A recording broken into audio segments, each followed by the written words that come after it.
that transcends that traditional or conventional doctor-patient interaction that happens outside of the hospital and in the community. And this stemmed from an experience I had when I was volunteering at the hospital where I was in the pediatric unit and I learned about a program that helped kids with diabetes. And what this program did was, there was this man in the community who did parkour. You guys know, from movement point A to point B.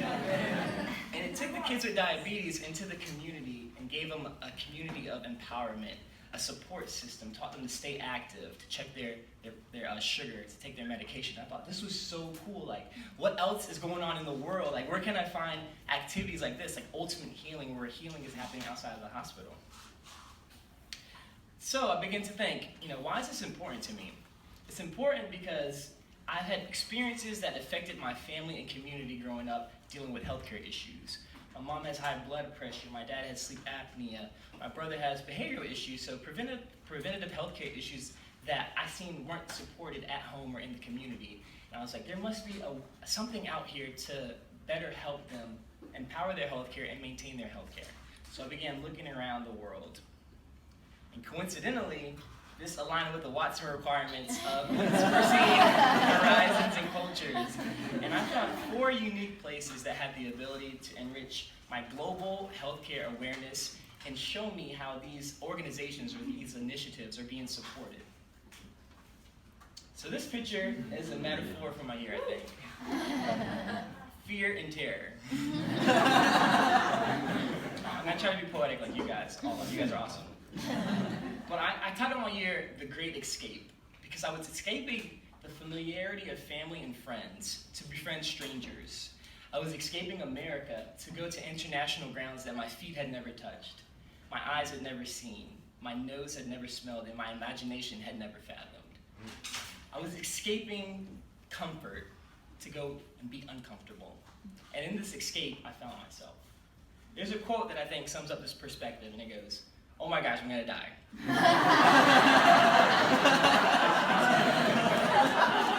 Now, the quote is by James Thurber, and it goes, "All men should strive to learn before they die what they're running from and to and why." So, I started my year in Zambia. I was in the small town of Mwandi, where 2/3 of the population are affected with HIV and AIDS. So about 66 of the people had HIV and AIDS, and this left a lot of orphans and vulnerable children, a lot of short life expectancies where kids were living with their grandparents. And in this community, there was an organization that kind of empowered the orphans by providing them nutritious meals and vitamins and supplements, and provided them educational funds to send them to school. And I thought this was so cool, because in this community, it was very rural, limited technology, there was something inspiring and something positive for these kids to look at. And it was called the OVC. And at the OVC, I cooked food for the kids, as you can see here. I read them books. I shared laughs and joy. And when I wasn't at the OVC, I had a chance to volunteer at the mission hospital. And I got to see procedures and deliver babies. So let me tell you about that. I had seen about 5 deliveries, and the midwife was like, "Okay, Xzavier, it's your turn." I was like, "It's my turn to what?" She's like, "It's your turn to deliver a baby." And let me tell you, that was such a sobering experience. I'm so grateful for the opportunity. So I was able to successfully deliver the baby, beautiful baby boy, and the mother and the boy are doing well.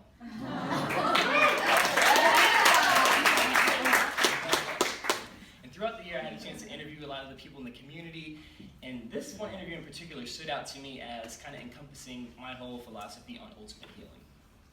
I think that there's examples of that happening. There's obviously still a really long way to go, but one of the beautiful aspects of my job is that I get to see the life-giving nature of what we do here on a daily basis. And one of the most profound things,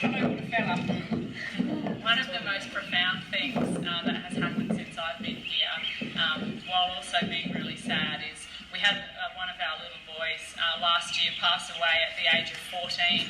He'd been coming to the nutrition program since he was 3 years old, a very sick little boy when we first met him, and he essentially got 11 years of life that he wouldn't have had if this program hadn't been there. Very vulnerable boy in the community. And here's another one of our beneficiaries beneficiaries of the nutrition program. Mutafela has raised himself since he was a little boy, has intellectual disabilities. His carer is an elderly grandmother who is unwell and unable to take care of him. And Mutafela lived in garbage pits for most of his early life until some of our social workers found him. And because of this program, he's been able to go away to special school in a city 4 hours away. He's been able to get an education that he never would have gotten. He's able to come every day and get well-balanced meals here at the OBC. And he's pretty happy because of it. So testimonies like that really showed me that communities are extending beyond the hospital, extending beyond doctors to empower people.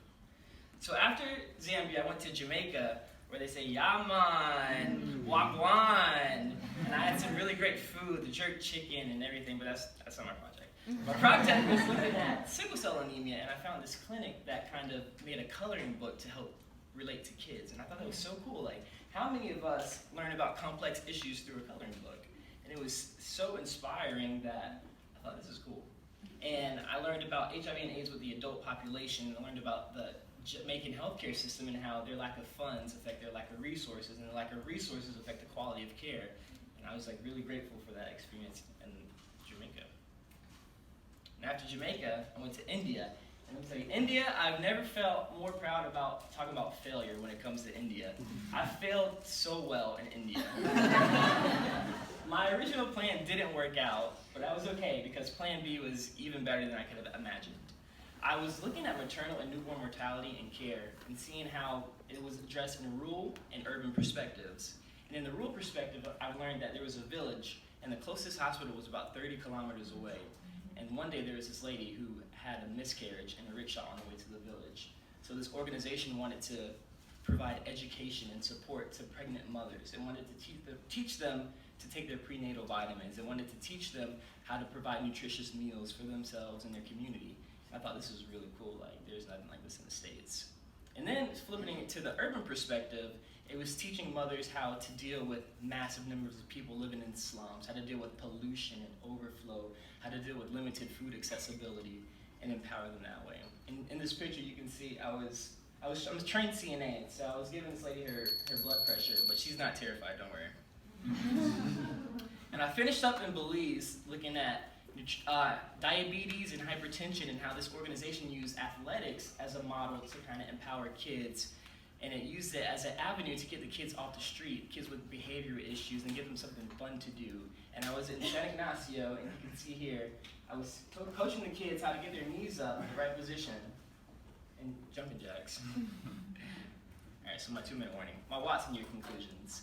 I learned that climate plays a big role in our lives, as you can see by the trajectory of my year. Weather was a big important factor of where I wanted to go and how I started.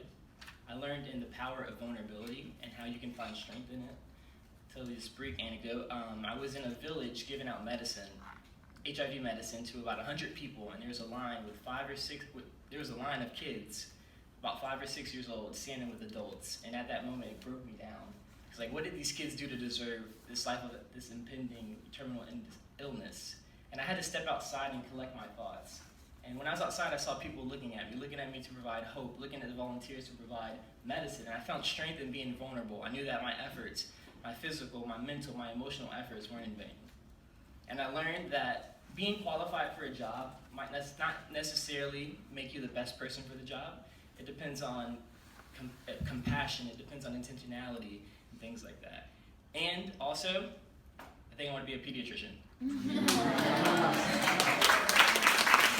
Working with the kids I think I have an affinity for kids. It came easy and it made sense. I'm so thankful for this foundation for allowing me to experience this here. Thank you.